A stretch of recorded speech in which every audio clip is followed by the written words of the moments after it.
Welcome to this pre-Super Bowl edition of Ronde and Tiki, presented by SuperBook Sports.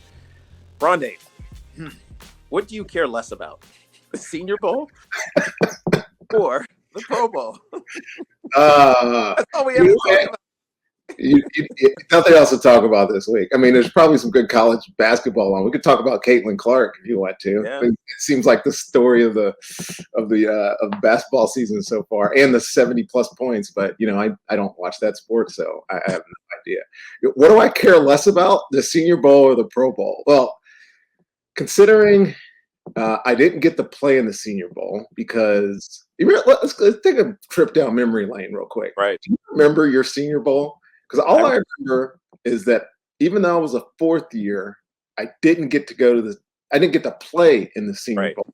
But I went, and I was your roommate. Like, why am I even here? We had fun times as roommates at the Senior Bowl doing nonsense because that event was nonsense. Right. But at least they have pads on. So I almost have to say I hate the Pro Bowl worse. Because now it is not even a game. It's not even a trip.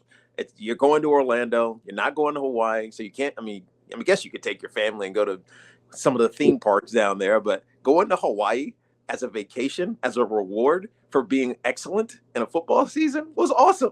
Yeah. Going to Orlando, not so much. No, not so much. And they don't even play. They don't play a game anymore. It's just skills and flag football. So I actually hate the Pro Bowl more. The Senior Bowl, they have pads on, and you might discover something that you didn't think, as from a player standpoint, that you could find a guy that's interesting. So Pro Bowl definitely for me. Right. I want to know when Vegas is going to find a way to gamble on the Pro Bowl. Maybe they already do. We just don't know about it. We just don't look at the lines. But like who's going to have the most acrobatic catch? I think there is a golf challenge in the Pro Bowl this year. I saw it. Don't ask me why I looked. I mean, it's at Camping World Stadium, Orlando. Count that on the list of things I am not doing this weekend. Taking that drive to Orlando. You know what I've always said, and I don't know if this will ever work out. The Pro Bowl and Senior Bowls need to be combined. Take all the Pro Bowl players, to the Senior Bowl. Or move the Senior Bowl from wherever it is and just put them together, and then let them mentor those Senior Bowl players for 2 or 3 days. And do some other nonsense around it. That would be interesting, but it would take away the evaluation opportunities for the scouts, the guys the general managers. That's what they go down there for, right? Yeah. It's the Senior Bowl. They want to see these guys and get them up There's close. so much other stuff going on. You can do that at pro days and combine and. Yeah, true. Think about the number of players that aren't at the Senior Bowl, right? It's a finite number of play. You can only have a certain number of players on each team. So, I mean, I don't know. It's a good point. I'm just spitballing. Stupid weekend. Anyways, let's talk about football, man. All right, let's start with the losers of this week's games, because whereas one of us sitting here was 100% right this weekend, I knew that you could not bet against Patrick Mahomes, and we'll get to him later. But this wasn't the best Ravens. No, it was not their best effort, Ron. Were you as disappointed with them as I think most of America was? Yeah, because I expected more. And after the first two drives, or first two scores, it felt like, man, this is going to be a game. They might get to 30 each, and no stops are going to happen. But then the Baltimore Ravens felt like they got desperate. They felt like they went into, we have to keep up, not we need to win the game. And some of the statistics that you can point out, we'll get to them, the rushes, etc. They're troubling, because there's one thing that Baltimore Ravens do exceptionally well, and this has been the entire Lamar Jackson era, and that is run the damn football. Right? Run the football. And there's one thing that the Kansas City Chiefs, defensively, as good as they've been, do not do very well, which is stop the run, especially on early downs. So why get away from it? Like, we'll talk about this when we get to the Dan Campbell Detroit Lions. They over-relied on statistics, like the math lies to you. Right. It's like the Baltimore Ravens just completely threw the stats out the window and said, yeah, let's play this game on feel instead of what we know is fact.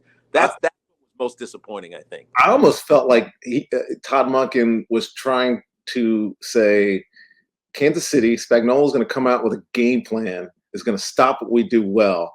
Let's pull the okie doke and throw the ball. But that's being too cute. Right, 37 times in a game. And I mean, not that Lamar couldn't do that. I'm not going to say he looked terrible throwing a football. He made a couple of bad throws, a couple of bad decisions and RPOs and whatnot.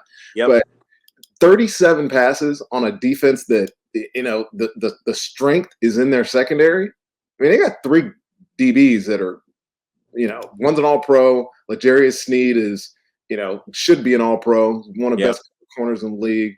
Reed's a great safety. Mike Edwards has been to many playoff games. He won a Super Bowl with Tampa. Like, run the ball.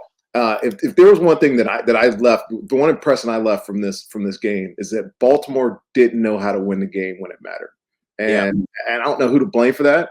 Is that Harbaugh's fault? Is that, you know, Monken's fault? Is that trusting Lamar Jackson too much? Well, but only 6 rushes when they average 22 on the year is punishable. To the running back. To running backs is punishable.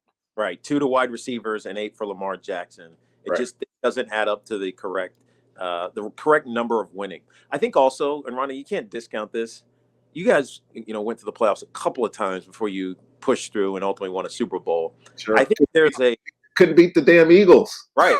But I think there is a like a clutchness and being prepared for your moment that matters.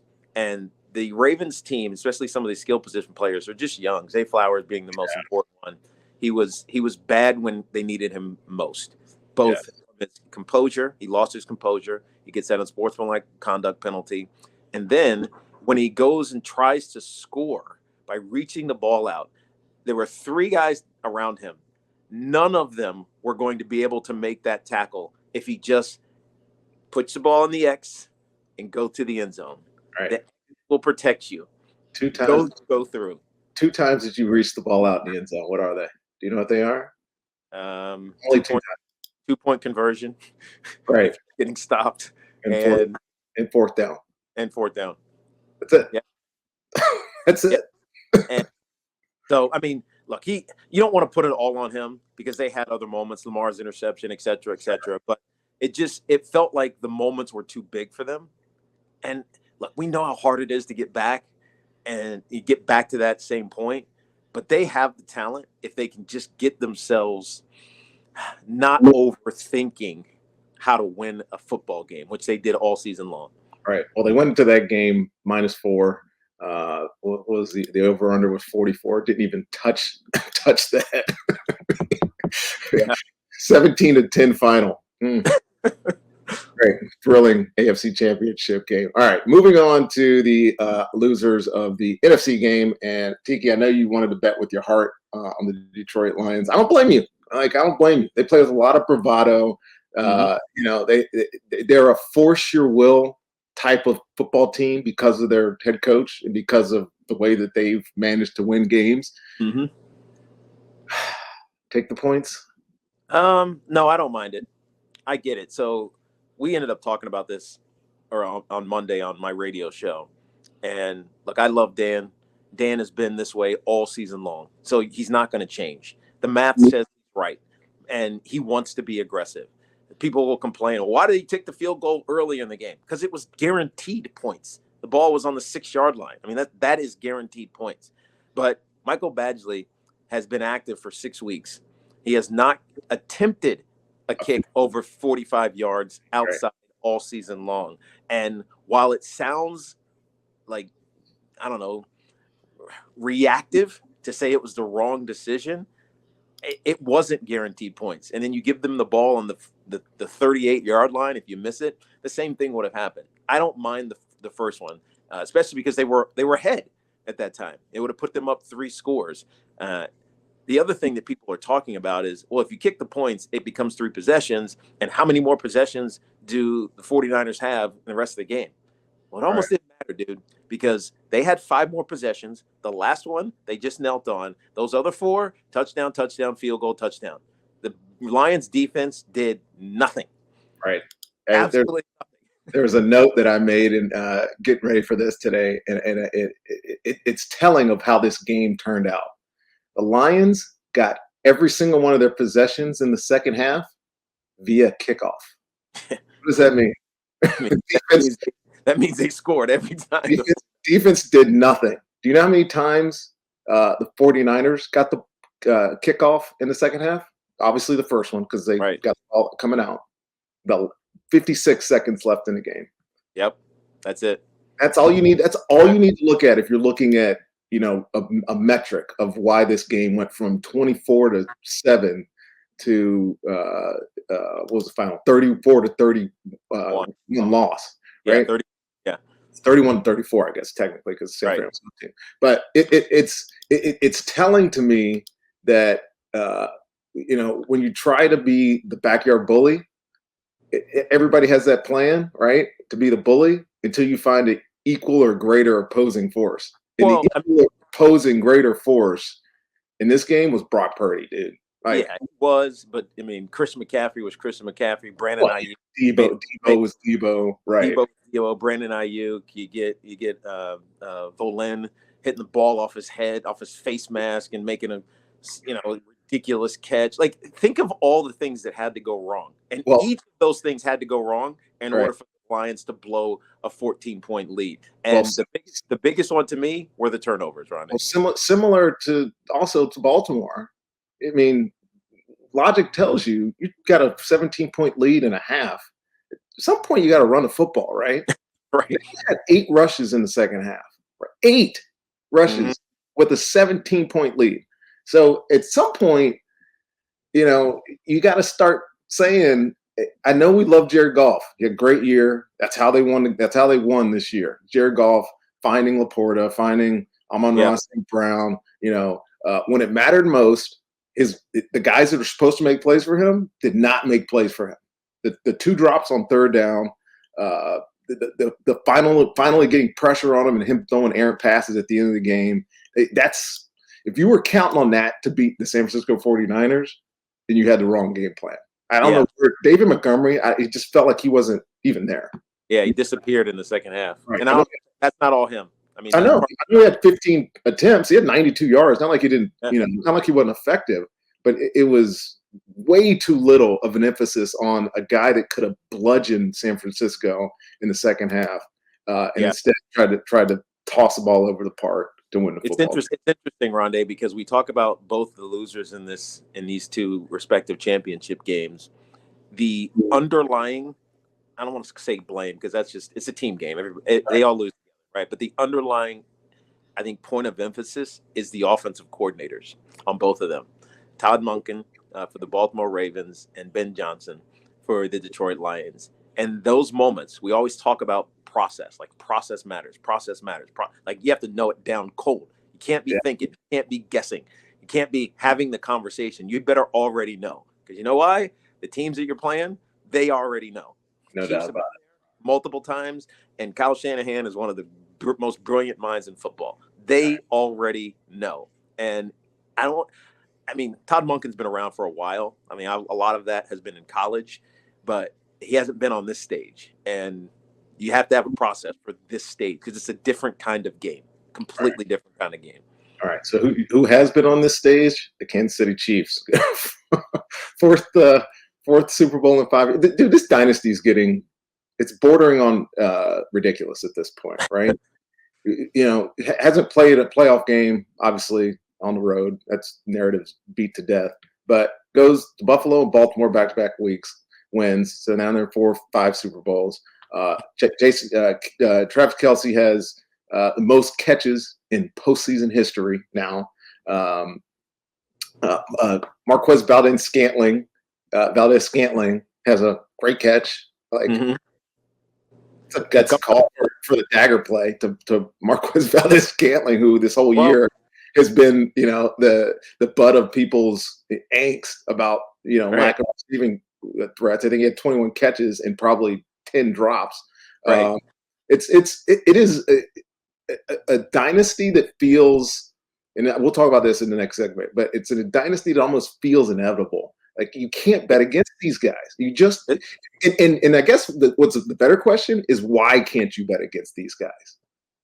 Well, because you have Pat Mahomes, who has complete ownership. And I think this is what Todd Monken, honestly, because we did one of their games early in the season, is trying to establish with Lamar Jackson.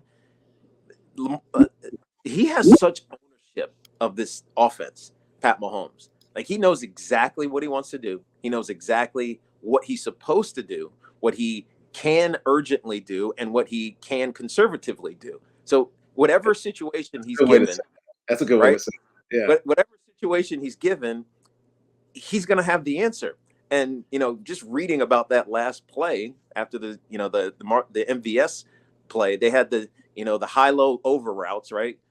So if Rishi Rice is uncovered, it's going to him. But when they doubled him, it's like, all right, I'm just throwing this thing up. I'm going to trust this guy. He's faster. He had space, and Pat Mahomes put it exactly where he needed to be. They know how to win games, and like the Patriots, who were the previous dynasty that we all want to talk about, there is a situational nature of the games that they've mastered. Yeah, right. They have it down. You're right. Right. They don't need to. I mean, can they blow you out? Sure, but they don't need to blow you out. The Patriots, they could have been aggressive with all their Super Bowls and let Tom Brady cook and do all these things that make it sexy and exciting. But Bill Belichick situationally prepared his team to win that game against that opponent. That's exactly what Andy Reid has done, and it's why he's one of the great coaches in NFL history. Will he ever catch Bill Belichick? I doubt he'll coach long enough to get the requisite number of championships, but going to 4 straight championship games with the Eagles, 2 Super Bowls, going to 6 straight championship games with the Chiefs, and now in his 4th Super Bowl. It's amazing what he's done, and that's the value of a great coach. We'll get to these new coaching hires, and if any of them have that potential, again, we won't really know, but we can speculate. Like you can't discount coaching. We talk about players all the time, but coaching matters, dude. It's kind of like Tiger Woods. Tiger Woods never shot like 62. He never shot 62. He shot an opening round 68, and then a 67, shot 70, and then shot 69, and blew everybody else out, blew everybody out of the water. It was never like the sexiest thing. Like he never had that great, round in a major. But like, and when it mattered, he was consistent and he was beating the brakes off you. I do have some concerns. Minahu tearing his ACL, that's bad. I mean, perhaps it's a chance for Felix and DK Uzama, first rounder out of Kansas State, to get some playing time. But they had to play Chris Jones at DN for a couple of snaps in this game. I think that's going to be a factor when we start talking about Super Bowl next week. But all in all, the Chiefs to me are I know they're not the favorite, but to me they should be the favorite in the Super Bowl just because they've been there, done that. Kyle Shanahan hasn't proved that he can do that. All right, speaking of Kyle Shanahan, his 49ers. Fearless competitors. That's the only way I can describe them. Tough games, back-to-back weeks, right? Could have, should have lost to the Packers. Easily were the underdogs in the first half of this game against Detroit, and yet somehow you go from looking at a quarterback of Brock Purdy, who in the first half seemed to be, I don't want to say pressing, just wasn't playing the right game. Right? Nothing that he did. I mean, there was batted balls. There was a couple of overthrows. I went back and actually watched this. I watched every one of his snaps. I was like, what is it about this guy that made the second half look like Joe Montana and the first half look like whoever? Who was the quarterback before him? Garoppolo. Like that's what he looked like in the first half. He looked like a guy that couldn't figure it out. And then next thing you know, he turns into an improviser. Like his improvisational skills in the second half, like the decisions to run and when to run, like especially on the third downs. There was a couple of times like he had a chance to maybe make a tight window throw, and except it was on third down, and he decides to shake, and I'm going to guarantee that we get the first down because I know that everybody has their back to me right now. Yeah. And picks up. Those are huge plays in the football game. Ends up like 40-something yards rushing, and they were all just, at the right time. Like you could have easily made a decision to throw any of those balls and just given yourself a chance on fourth down. I almost feel like it was told to him. Like it was, if it's not there, if you're unsure, just go. Just run. Let's you're a better athlete. You're a better athlete than 34 and 44, right? Right. Let's back up. Hold on. Let's back up, Rondé, because we were talking about Pat Mahomes. That it felt Pat Mahomes-ish, because that's what Pat does. He's not Lamar Jackson, but he'll scoop free and wiggle his way to 20 yards on 3rd and 6, right? It's just what he does. But I almost felt like it was coached into Brock. So if we back up to Kyle Shanahan and John Lynch's, the general manager's decision to draft Trey Lance, right? Why did they draft Trey Lance? Because Jimmy Garoppolo wasn't athletic enough, right? Yeah. Wasn't going to be healthy enough. I want to change what offense can do. I need a smart quarterback who can make the passes that we throw. He's got the arm talent, but I also need someone who is aware enough to know when not to throw the football, but is a good athlete. Who was that player? That was Brock Purdy, right? At Iowa State, that's what he did. He's a smart, heady kid. He doesn't have super arm talent, but he can make the throws that he needs to. Yeah, but he's actually he doesn't have the loose arm like Mahomes and Josh Allen. Like he's a sneaky good athlete. Like he's sneaky good enough to just be able to scramble. He's not going to do the zone reads and the keepers and the QB powers and all that stuff, but he's good enough to use his legs to advance. And I almost feel like it was coached in, especially after Aaron Glenn, for whatever reason, stopped bringing 5-man pressures. In the second half, it was all 4, let's play zone. We got a lead, let's sit back, let's play zone. The problem with that is that you play man under sometimes, guys turn their backs. It's easy. It's stealing, especially on 3rd downs. And he took advantage of it. So I got to give Brock Purdy credit for using his brain. I mean, we're talking about his legs. Just use your brain, dude. Right? He doesn't have elite arm talent. He does not. You can't even pretend that he does. But what he makes up for it with quick processing and like this competitiveness that is like he's got guys off. He's right. He leans on like something that you can't describe that great players have. And he doesn't look like he should be that great of a player. Right. But he is. Not putting great player category. But he made some great plays in the championship game. Right. No. And that, you know what? That's going to define him as a great player at some point. By the way, that line was 7, and I said that Detroit would cover and lose. All right, dude. We'll come back in the second segment, talk about some of these coaching hires, including your boy, Dave Canales. Shocking. My boy is Raheem Morris, not Dave Canales, man. Come on. Man. But I mean, whatever. You know what I mean. He was in Tampa for whatever reason. So was Raheem. Yeah, but like Dave Canales was just in Tampa. Raheem was in Tampa 20 years ago. Dude, it was like a decade. It was like 12 years. It was like 12 years. I'm joking. All right. The postseason is coming to an end, and the race to Vegas is over, even though that big game is still on. And there's no better place to wager on all of it than SuperBook Sports. When you sign up, deposit, and wager in the same day, SuperBook will give you a bonus of up to $250. Plus, SuperBook Sports gives you the chance to compete against Vegas. They don't have those ridiculous computer formulas making all their odds. Just the team of the world's best odds makers on site in Las Vegas. When the sports world is busy, it's time to get busy winning some money. So download the SuperBook Sports app or visit superbook.com to wager and win today. Visit superbook.com for terms and conditions. Gambling problem? Call 1-800-GAMBLER. Welcome back to Ronde and Tiki, presented by SuperBook Tiki. The hires. That's what I'm going to call them. Did they get them right? Are you going to bet on the results? And we're going to go through these pretty quickly because I just want a thumbs up, thumbs down on the hires. Let's start with your boy, Antonio Pierce in the Raiders. Did the Raiders get that hire right? Absolutely. Thumbs up. When you have Mason Crosby, one of the great pass rushing DNs, saying, I might ask for a transfer if you don't hire this dude, you better hire him. Transfer. What are we talking about? Soccer, dude? Trade? Yeah, I will agree. I'll concur. A thumbs up for Antonio Pierce. All right, Patriots. Gerard Mayo, is he the right hire for the New England Patriots? Yeah, I think thumbs up, dude, because I think the Patriots like continuity.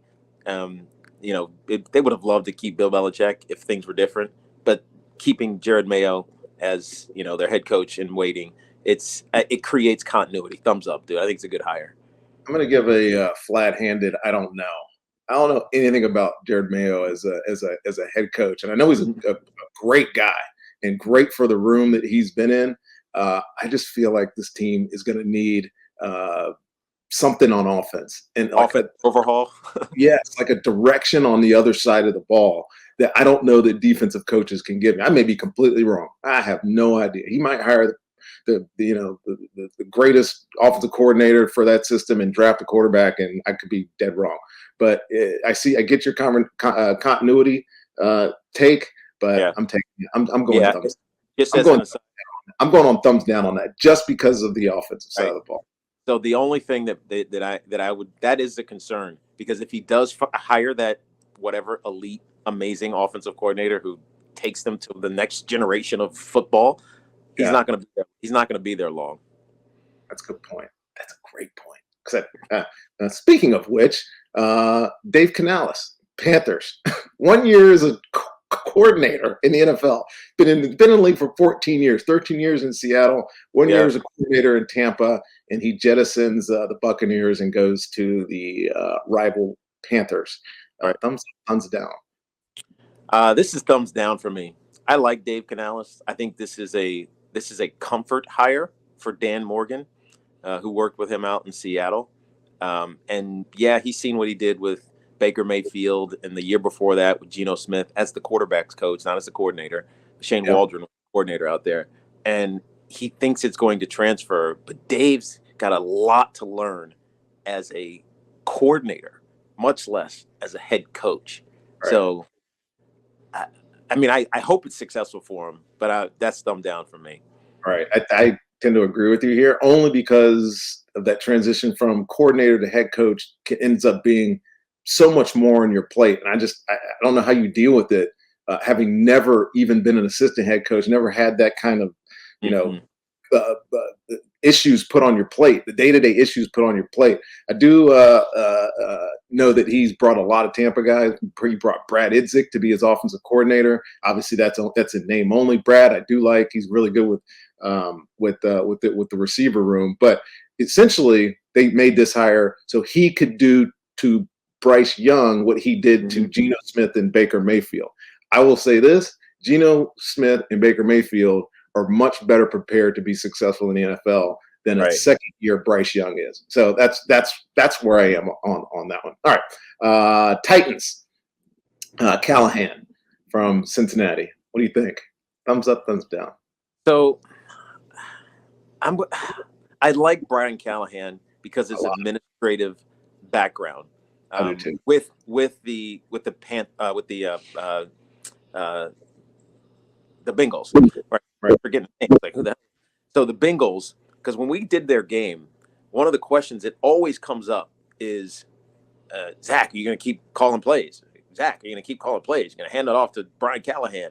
And the answer was no, I'm going to keep calling plays, but Brian handles everything else, right? Yeah. So in he's all exactly. He's coordinator by title only. He really didn't have that job, but he did manage all of that stuff. And when you talk to the quarterbacks and the wide receivers, Joe Burrow, they'll tell you, dude, without Brian Callahan, none of this works. And so I think his administrative role that Zach Taylor kept him in is what actually prepared him to be a head coach, maybe better than to be a coordinator, if that makes sense. Right. Yeah, and he's got his father's, background, all that other stuff. So I think that's actually a good hire, despite the weird nature of it. That makes sense.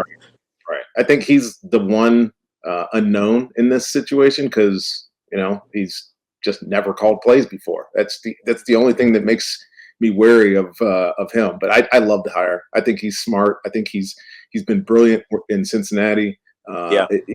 People give Zach Taylor a lot of credit, but it's guys like him, Callahan, who've been through the fire with them and like have taken the steps to get to the opportunity to be a head coach that deserve it. He's got a decent team. I think Will Levis is going to be a nice little project for him. So I'm going to give him a thumbs up. All right, my guy, Falcons hiring Raheem Moore. You even got to answer this one. Hell yeah, it's a thumbs up. I mean, it's a double thumbs up, bro. Raising thumbs up. He brings Zach Robinson from the Rams to run a similar system. The only caveat here is if they don't find a quarterback, because the two dudes that they had last year are not it. They were not it. They are not it. And I don't know that who's the quarterback? No, Heineke. I was thinking Heineke. I don't know that Heineke goes into camp and beats out Desmond Ridder in an offense in this LA Rams like offense. So they got to figure that. Well, here's the thing. Both of those, like, think about what the LA Rams offense is about. It's like a big strapping ass dude who knows football. Talking about Matt Stafford standing in a pocket and delivering dimes. Right. It's game or offense is what it is. Like, right. Yeah. It's like, I recognize it. Balls out.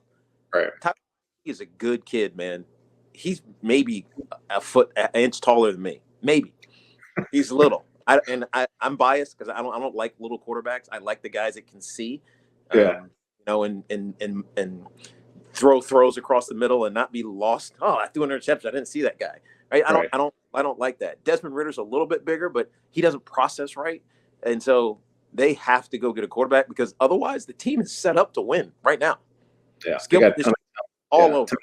Ton of talent on offense. They better draft a edge rusher in the first half. But as far as Raheem going back to Atlanta, it's been there, was successful after taking over for Dan Quinn.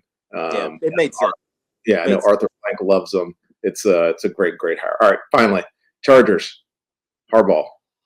I think this is a resounding thumbs up. I think this is the best hire. I know you're going to say, it is what it is. But Harbaugh back to the Chargers. There seems like there hasn't been a sense of accountability there for the last couple of years. I won't say why because I wasn't in the building or whatever. But I think we all know what Jim Harbaugh brings to the table, and he brings a different attitude to the quarterback, and I think the quarterback needs it. So I think this is the hire.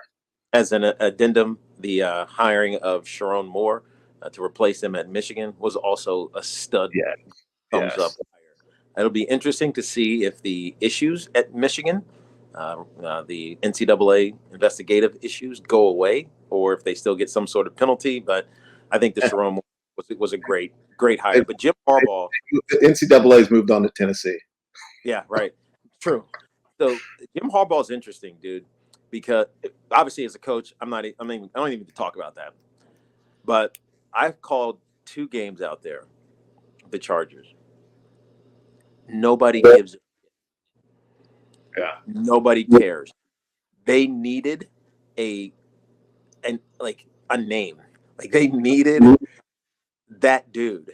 And Jim Harbaugh is going to bring some interest at the very least. Now, I think he makes Justin Herbert better, but when we did their game, they said they have to use silent count at home. Like, there's not a fan base, man. Like, they had to do this. And it's the model that the Rams used. Right? Yeah. Bring the stars, and people are going to come watch. And Jim Harbaugh is as big of a star in football, obviously college, but just in football that there is right now, coming off a national championship at the University of Michigan. They had to do this. So big thumbs up. Obviously for the coaching regions, but for the other reasons as well.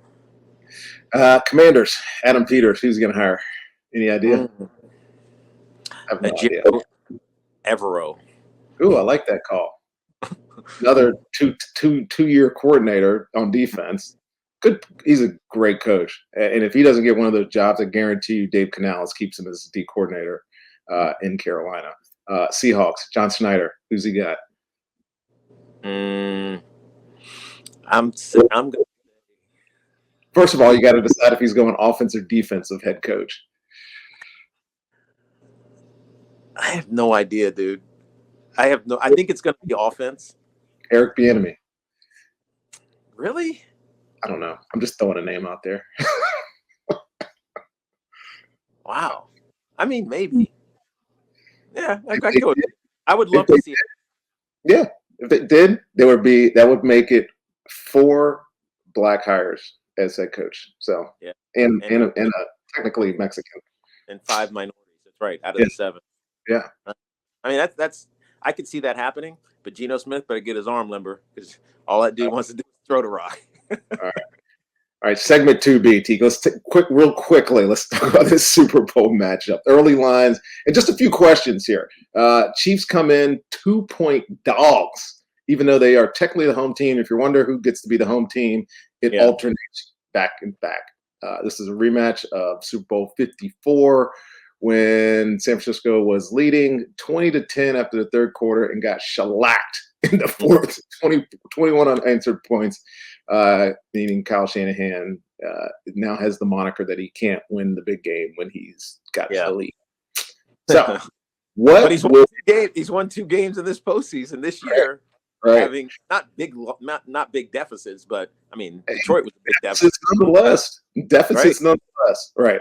All right. So, question: what will be different this time around? And if you ask me, what will be different this time around is 2 dudes. No, it's 1 dude. CMC, bro. Okay. All right. 1 dude. Christian McCaffrey will be the difference because of his ability to change the game on the ground. Although, I got to say it's 2, man. When Debo gets the ball in his hand, dude, how many reverses did they run that game? Yeah, I didn't even realize it when I was watching the game. But then I went back and watched the game, and I was like, Debo got 4 reverses in this game. And every single one of them, he was looking at C.J. Gardner-Johnson as he was running over him. And and I'm like, that's impactful. They were like impactful, like simple plays. And it wasn't like the exotics that we normally see from Kyle. It's actually kind of a simple game plan. But those 2 dudes change games and control clocks and everything that you need to win the biggest game of your life. Because I know when he lost in Atlanta, the one thing, I forget who the running back was in Atlanta. He was hurt. And they said, all we want to do is run this game out. And they were arguing about, we don't have our runner to do that. Yeah. And so they put it on Matt Ryan. And it didn't work out. And I don't think he'll make that mistake again. No, I think you're probably right. But there is a dual running back system. We talked about this last week. When you have 2 guys, Debo, that's why Debo is so important. But the catalyst is Christian McCaffrey. We said this earlier in the season, or you said this. He's probably the greatest athlete to ever play that position. I agree. And Jim Brown's it's a different conversation, but Christian McCaffrey is the greatest athlete to play the position. And he just does things that they blow your mind, even though you know it's coming. And if they win this game, he's going to be the MVP, right? So, 6. I tell you, 6 up, right? There's been 6 running backs. Yeah, but it's been a long time. But here's what I was leading up to say is that with Christian McCaffrey, the 49ers have the edge that other teams haven't had against the Kansas City Chiefs. That's like a playmaker. Like, I can change the game. It get snap of the finger. We stole momentum, and Kansas City has always been able to win because that's what they do. There's finally a guy who can do it to them as opposed to getting it from them. All right. Question number 2. I asked you this a little bit earlier. Is Mahomes just inevitable? Is this like? Yeah, that's the word I've been using. I mean, it's just going to happen, right? Well, I mean, yeah. Or is it? Or is it? I think he is. And I think I got a follow-up question to this after you answer this. The story of Mahomes can be so profound, man. Right? Think about this. If he wins 3 and 4 chances and Andy Reid hangs around and they keep just retooling, because think about it. They retooled defensively. Yeah. They haven't yet retooled offensively. What happens when they retool offensively? Right? They get better. So he could win 6 Super Bowls by the time he's 35 years old. Yeah. You know? Right. And then and then have 5 more years to go win 2 more. I don't know, right? So it just feels inevitable. So yes. Yes. And so the question that I have to ask myself, and we all have to ask now, is back to Shanahan. Does he need this win to solidify his football expertise, if you will? And I think the answer is yes. I don't think he can lose another Super Bowl because he's been technically to 3. Two as a head coach now. And as good as we say he is, the inability to win this game is ultimately which will judge you. It defines you. As a coach, it defines you. Well, you can be a Hall of Fame coach, Mark Levy, and never win a Super Bowl, right? You can go to 4 straight Super Bowls and lose and still be considered one of the greatest head coaches in history. That's not what I'm saying. But I think that era is gone though. Like if you go to multiple, let's say he goes to this, he loses this one and then loses 2 more, and he's got 5 losses, 4 as a head coach. As a head coach, he will never be viewed as one of the greatest. He'll be viewed as the ultimate loser, and he won't be a Hall of Fame. Despite being a Hall of Fame head coach, he won't be a Hall of Fame head coach. Right. So yeah, he needs to win it. Think about Andy Reid. Andy Reid wasn't a Hall of Fame head coach, despite how great Andy Reid was as a coach until he started winning Super Bowls. That's a very good point. All right, last question. This last one I got. How did Kansas City get here despite not looking the part most of the year? Because that's what amazes me about Kansas City and Patrick Mahomes, and why I bring up the inevitable question. There were multiple times this year, if we go back and look through our notes from probably only 4 or 5 weeks ago, we're talking about Kansas City and saying, maybe, Travis Kelce hasn't done anything in the past couple of weeks. Right. If Pacheco gets going, maybe they have a chance to win.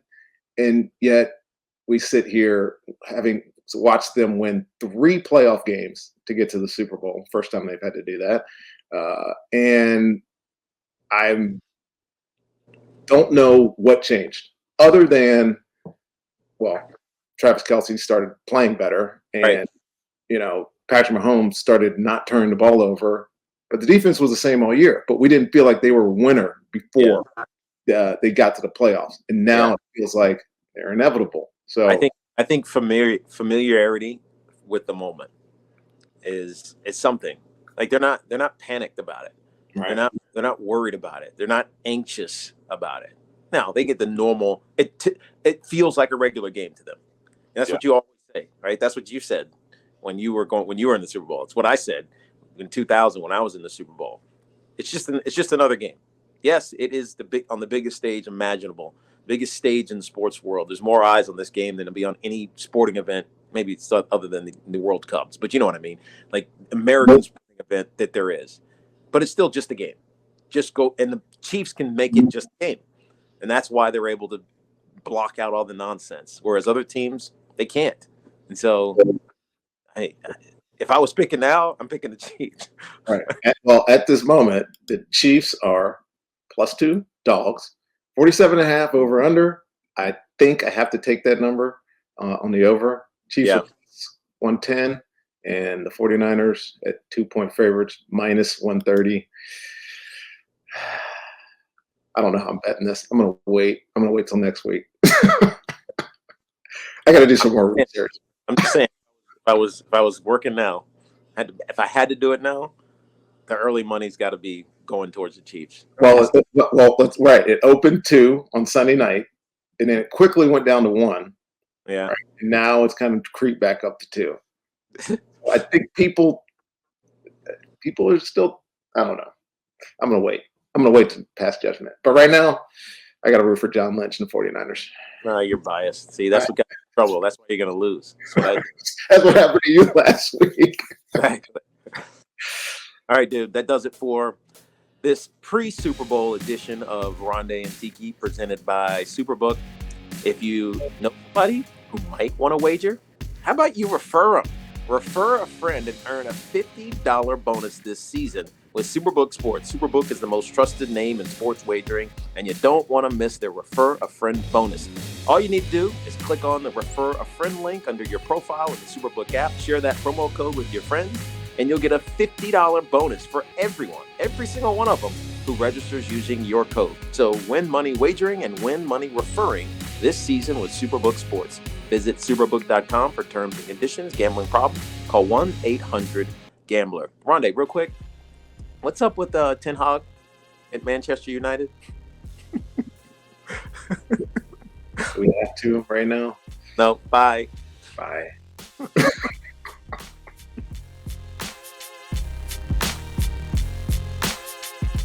The Ronde and Tiki podcast is produced by SuperBook Sports. Gambling problem? Call 1-800-GAMBLER in Colorado, Maryland, Nevada, New Jersey, Ohio, and Tennessee. In Iowa, call 1-800-BETS-OFF or visit 800betsoff.org. In Arizona, call 1-800-NEXT-STEP or text NEXT STEP to 53342.